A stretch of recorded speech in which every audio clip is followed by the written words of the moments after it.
Amanecía sobre las 7 colinas de Roma, y la ciudad, aún envuelta en las brumas del Tíber, se desperezaba entre los sonidos del mercado y el rumor distante de las legiones en marcha. Era el siglo I y de Cristo, en el corazón del Imperio Romano, una civilización que había conquistado medio mundo, pero que libraba otra batalla silenciosa, la del conocimiento. En este mundo de gladiadores, emperadores y filósofos, la educación era más que un derecho o un privilegio. Era una herramienta de poder, de estatus, de supervivencia. Robert Garland, historiador y experto en la vida cotidiana del mundo antiguo, nos invita a mirar más allá del mármol y los mitos, hacia las aulas polvorientas, los papiros desgastados y los gritos de los pedagogos. Porque en Roma, aprender no era una experiencia uniforme. No todos tenían acceso al saber, pero todos, desde los hijos de senadores hasta los esclavos griegos, eran tocados por su influencia. El sol aún no tocaba por completo las columnas del foro, cuando Lucio Cornelio, un niño de 10 años, cruzaba el umbral de su domus. Su túnica estaba recién lavada, el cinturón bien ajustado. Su madre, Julia, una mujer de mirada severa, pero serena, lo observaba desde el atrio con un cuenco de frutas en la mano. Era el segundo hijo de una influyente familia ecuestre, no lo suficientemente noble para sentarse en el Senado, pero lo bastante rica para comprar la educación de sus hijos, o su silencio. Lucio no iba solo. A su lado caminaba un hombre mayor, calvo, con barba bien recortada y ojos hundidos, Menandro, su pedagogo griego. Menandro no era un esclavo cualquiera. Había sido capturado años atrás en las costas de Asia Menor, pero su inteligencia y dominio del griego clásico lo habían convertido en una posesión valiosa. Su función no era solo acompañar a Lucio a la escuela, sino moldear su carácter, corregir sus modales y vigilar sus amistades. En Roma, el conocimiento de un esclavo podía valer más que la espada de un centurión. Mientras avanzaban por las calles, pasaban junto a otros niños de su edad, la mayoría sin pedagogos ni libros. Algunos apenas sabían escribir su nombre. Eran los hijos de artesanos, taberneros, soldados retirados. La educación, como casi todo en Roma, dependía del estatus. Para las élites, era un camino hacia el poder. Para el resto, un lujo inalcanzable. En la casa contigua también se alistaba una joven, Claudia, de apenas 13 años. Su padre, un magistrado con pretensiones senatoriales, insistía en que su hija supiera leer y recitar poesía. Aunque la ley no exigía que las mujeres se educaran, muchas familias acomodadas creían que una mujer culta podía elevar el prestigio familiar, o al menos entretener a los invitados con elegancia. Claudia aprendía en casa, bajo la tutela de una instructora, Liberta, que había sido educada en Alejandría. Su mundo era más limitado que el de Lucio, pero no menos exigente. La estructura familiar romana giraba en torno al pater familias, figura de autoridad absoluta. El padre de Lucio, Gneo Cornelio, era el juez, legislador y ejecutor del hogar. Decidía no solo el destino financiero de la familia, sino también el educativo. Su hijo mayor ya entrenaba en oratoria con un renombrado rétor, preparándose para una vida pública. Lucio, por su parte, aún estudiaba lo básico: gramática, lectura, escritura, cálculo. El camino era largo, pero estaba trazado. No todos en la casa de los Cornelio compartían el privilegio de la enseñanza. En la cocina, Calvus, un esclavo galo, observaba en silencio cómo Lucio discutía con Menandro sobre una frase de Cicerón. Calvus había sido capturado siendo niño. Nunca aprendió a leer, pero escuchaba con atención, reteniendo fragmentos, palabras sueltas, sonidos ajenos que trataba de unir en la oscuridad de su mente. En secreto, a veces, copiaba con carbón las letras que veía sobre la cera de las tablillas de Lucio. Soñaba con leer un día, aunque fuera una sola línea. El contraste entre los personajes reflejaba la complejidad del sistema educativo romano. No era un sistema uniforme ni institucionalizado. No existían escuelas públicas, ni un currículum oficial.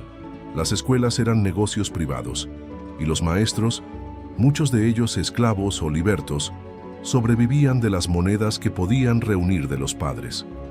A menudo se enseñaba en plazas, pórticos o incluso en casas particulares. Robert Garland describe este mundo como un mercado libre del saber, donde el conocimiento tenía precio, forma y función, pero no derechos ni garantías.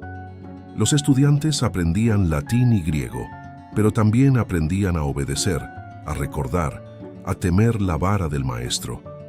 Los errores se corregían con golpes y la memorización era el método rey.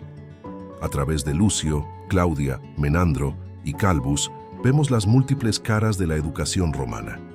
No es una historia de progreso lineal, sino de desigualdad, ingenio y resistencia.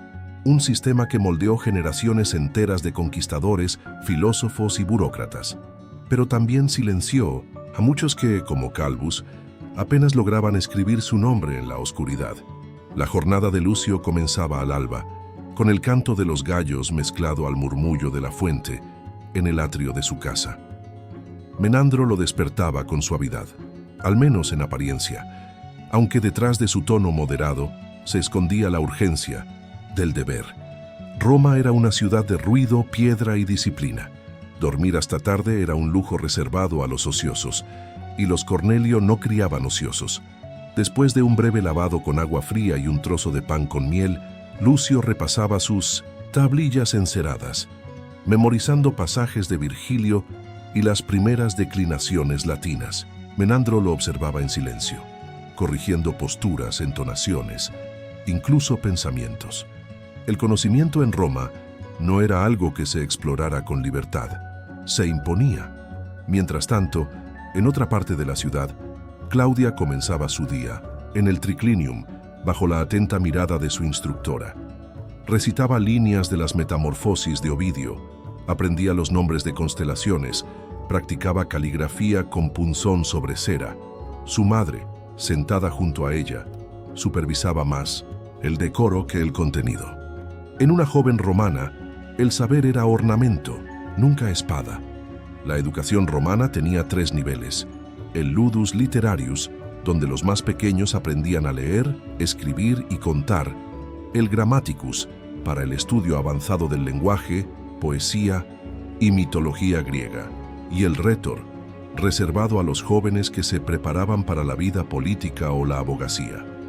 Lucio estaba en el primero, pero ya sentía el peso del futuro. Su hermano mayor, Marco, cada noche repasaba discursos de Cicerón en voz alta. En Roma, hablar bien era tan vital como luchar bien. Las escuelas eran espacios sencillos, a menudo ruidosos, sin escritorios ni pizarras. El maestro, o literator, se sentaba en un banco alto. Los alumnos en bancos bajos o sobre el suelo, con tablillas enceradas en mano y un estilete en la otra. Los errores se castigaban no solo con gritos, sino con varas de olivo. La pedagogía del miedo era norma, no excepción. Los días eran largos. Lucio caminaba con Menandro desde el domus hasta la escuela, atravesando calles llenas de olores: pan recién horneado, vino avinagrado, pescado seco. A su paso, veía a otros niños, algunos bien vestidos, otros descalzos, corriendo hacia escuelas parecidas. También veía mendigos, vendedores ambulantes, prostitutas. Roma enseñaba lecciones fuera de las aulas también. Claudia, en cambio, rara vez salía. Su educación era íntima, doméstica. Cuando no estaba aprendiendo letras, bordaba o tocaba la cítara. A veces escuchaba desde lejos los debates del padre en el tablinium sin poder intervenir. Otras veces, su instructora le contaba historias de diosas sabias y poetas trágicos, alimentando un fuego que debía mantenerse discreto. Roma no estaba lista para mujeres sabias. A menudo, ni siquiera las deseaba. En la tarde, después de las clases, Lucio regresaba a casa y recitaba lo aprendido ante su madre y padre. Las equivocaciones eran notadas, los avances celebrados con moderación. Luego podía jugar, pero no demasiado. Había más lectura que hacer, más versos que memorizar. La educación era un deber continuo. Menandro, siempre cerca, corregía su latín y vigilaba su tono. Calvus, el esclavo galo, lo miraba desde la sombra. Durante las noches, cuando la casa dormía, se escabullía al atrio, buscaba tablillas viejas, imitaba las letras. A veces encontraba pergaminos desechados, con manchas de tinta y frases a medio copiar. Él seguía esas líneas como quien persigue huellas de libertad. En Roma, los libros eran caros. No existía el papel como lo conocemos. Se usaba el papiro, importado desde Egipto, o el pergamino, más duradero pero aún más costoso. Solo los quimosentocentinices ricos podían darse el lujo de tener bibliotecas privadas. Las obras eran copiadas a mano por esclavos escribas, lo que hacía que cada libro fuera una joya exclusiva. Garland subraya que el objetivo de la educación romana no era la creatividad, sino la formación del vir bonus dicendi peritus, el hombre bueno, experto en hablar bien. Las virtudes eran la disciplina, la obediencia, la memoria, la lógica. El pensamiento crítico era deseado solo dentro de límites muy estrechos. Un ciudadano debía ser útil al Estado, no revolucionario. Esa noche, Lucio escribió sobre cera una frase de Séneca que Menandro le había hecho copiar 10 veces. Non scholae sed vitae discimus. No aprendemos para la escuela, sino para la vida. Pero incluso esa frase, tan célebre, estaba teñida de ironía. En Roma, aprender era vivir, sí, pero solo si nacías en el lugar correcto, con el nombre correcto. Era el día más esperado del mes, la declamatio, un evento en el que los jóvenes más prometedores de las familias romanas eran puestos a prueba ante un pequeño auditorio formado por sus padres, maestros y algún magistrado curioso. Se realizaba en la casa de un patricio local, que ofrecía su tablinium como espacio de exhibición del ingenio juvenil. Para Lucio, era su primera participación. Desde el amanecer, el aire de la Domus Cornelia estaba impregnado de nerviosismo. Julia ordenaba a los sirvientes limpiar cada rincón, mientras Gneo Cornelio repasaba con Lucio los puntos clave de su discurso. El tema de la declamación era una cuestión moral.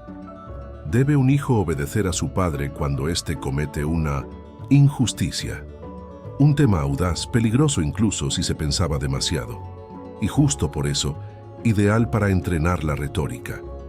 Menandro había ayudado a Lucio a preparar una argumentación equilibrada.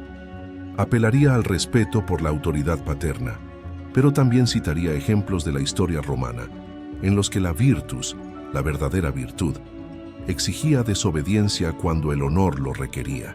Era una cuerda floja, y Lucio lo sabía.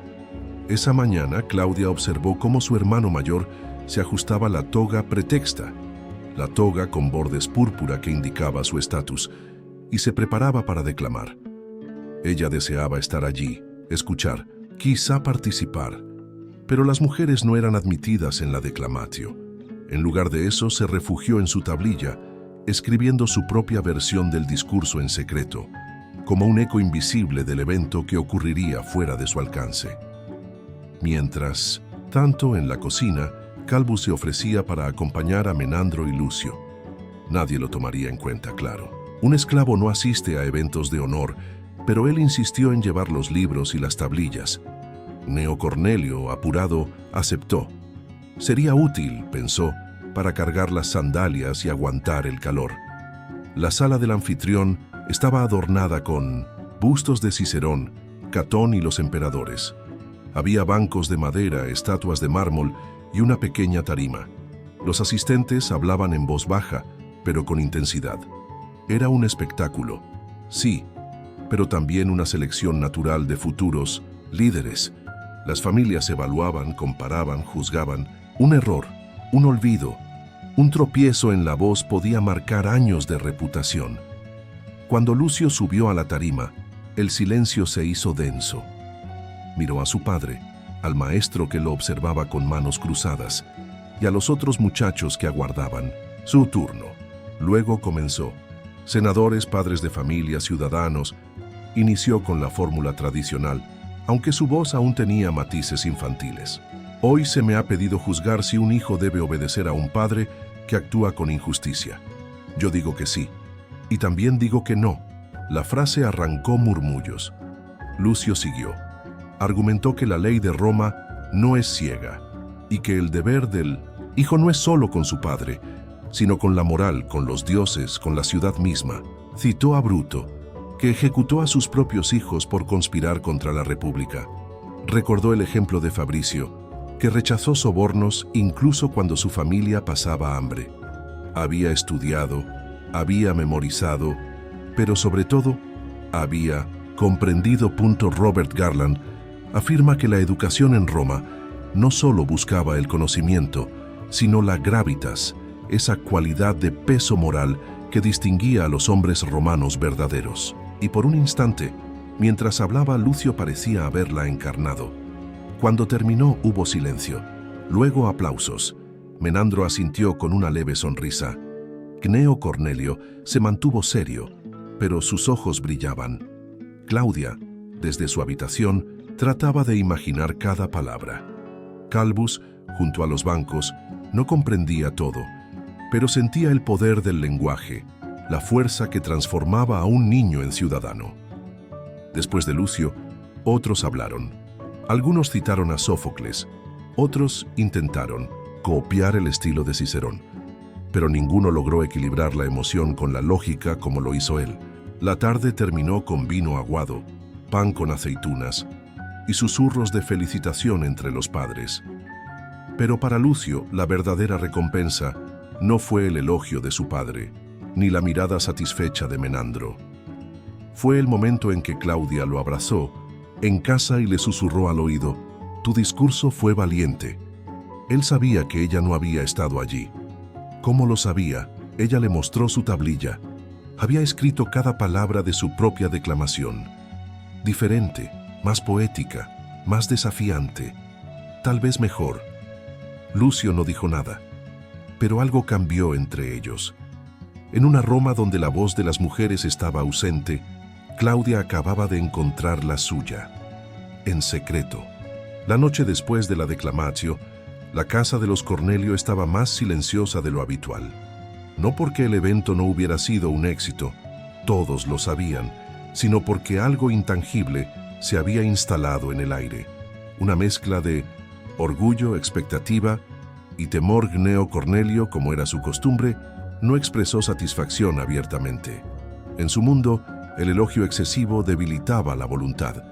En lugar de felicitar a Lucio, lo llamó al tablinium y le dijo con voz grave: «Has hablado bien. Ahora aprende a callar mejor». Era la forma en que los romanos transmitían que el deber cumplido no otorgaba descanso, sino más responsabilidad. Lucio, aún con las palabras del discurso girando en su cabeza, asintió, pero por dentro hervía de emoción.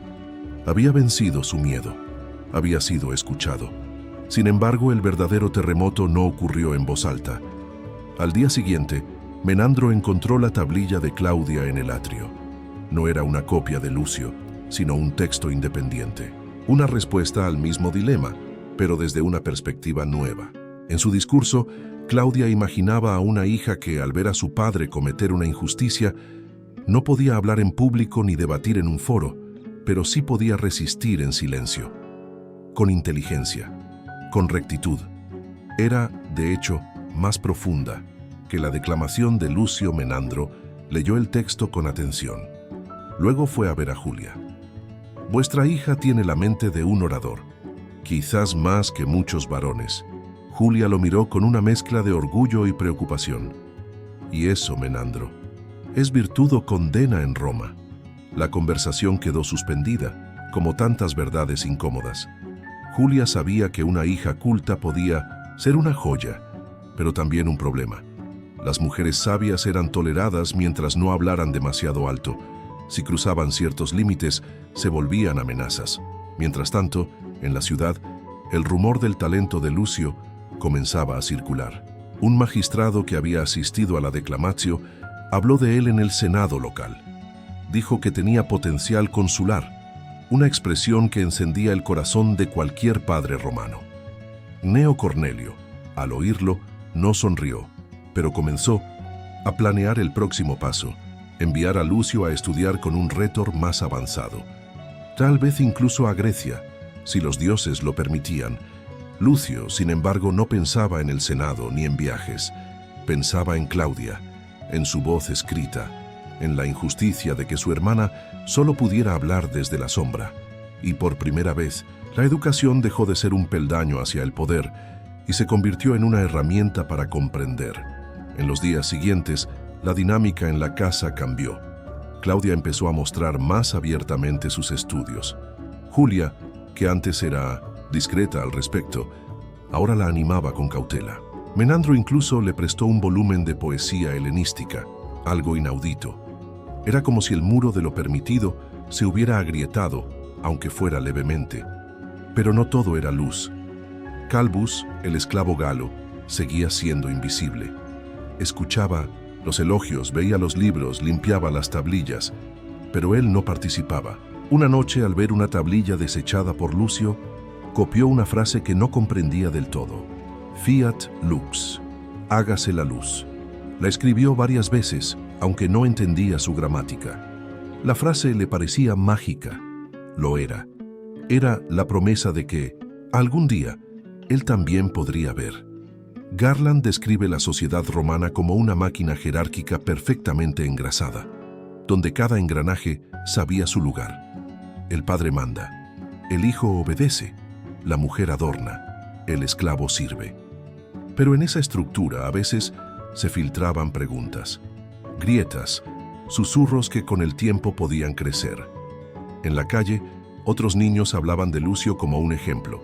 Algunos lo imitaban, practicaban frases frente a los espejos de bronce. Los maestros lo mencionaban en clase. Su figura comenzaba a proyectarse más allá del hogar. Pero en casa, el efecto más profundo estaba ocurriendo en silencio. Claudia, por su parte, escribió una nueva declamación. Esta vez, imaginó una mujer que se disfraza de hombre para asistir a la escuela, inspirada, sin saberlo, en las historias mitológicas de héroes travestidos como Aquiles entre mujeres. Era ficción, pero no del todo. Lucio leyó esa historia a escondidas y lloró porque entendió algo que los discursos no enseñan, que la educación no es solo transmisión de saber, sino también el derecho a existir en el lenguaje, y que ese derecho le era negado todos los días a personas como su hermana y como Calbus.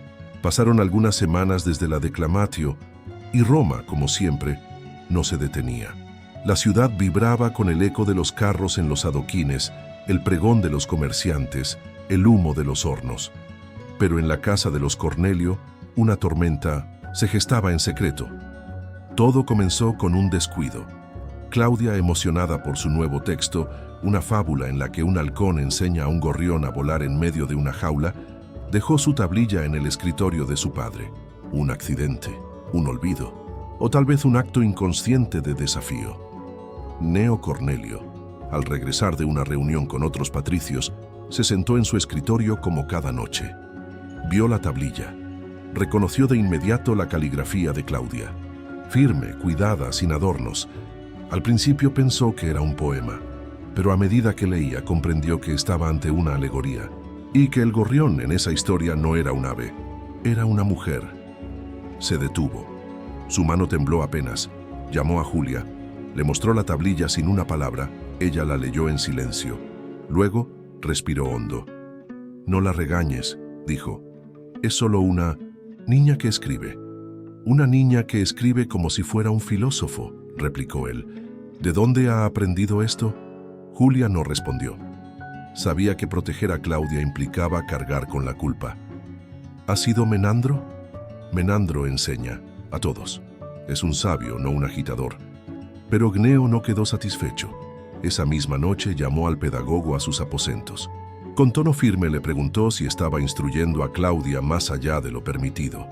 Menandro, viejo y sabio, no mintió, tampoco se disculpó. «Vuestros hijos aprenden porque tienen mentes curiosas. Si Claudia escribe, es porque Roma también. Necesita pensamiento en voz de mujer». Gneo lo miró con dureza. «Roma no necesita nada que no haya pedido el Senado». Menandro fue despedido esa noche, no con ira, sino con una especie de tristeza ritual. Un maestro que cruzaba la línea invisible del orden no podía seguir enseñando. La educación era virtud, sí, pero solo dentro del molde. Al día siguiente, Claudia despertó y no encontró a Menandro. Preguntó por él, pero solo recibió evasivas. Fue Lucio quien le dijo la verdad, y también le mostró la tablilla que había recuperado del escritorio de su padre. Estaba rota en una esquina, pero aún se leía el final. Y el gorrión voló, aunque el cielo aún tenía barrotes. Claudia no lloró, pero algo se quebró en su mirada. Lucio más que nunca se sintió dividido. Por un lado, sentía el deber filial, la disciplina que había sido tatuada en su alma desde el primer día.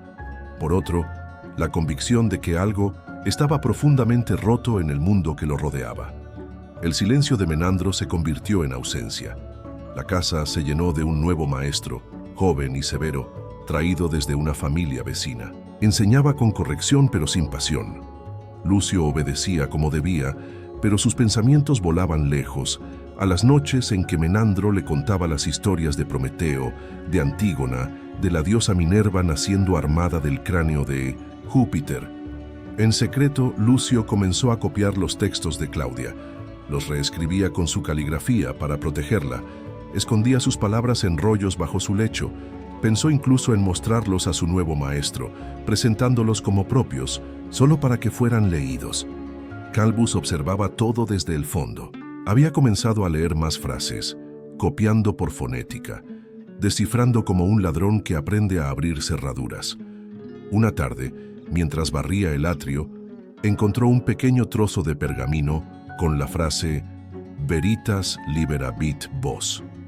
La verdad os hará libres. No sabía de quién era, pero la memorizó. Unos días después, un amigo de Gneo Cornelio vino de visita. Era senador provincial.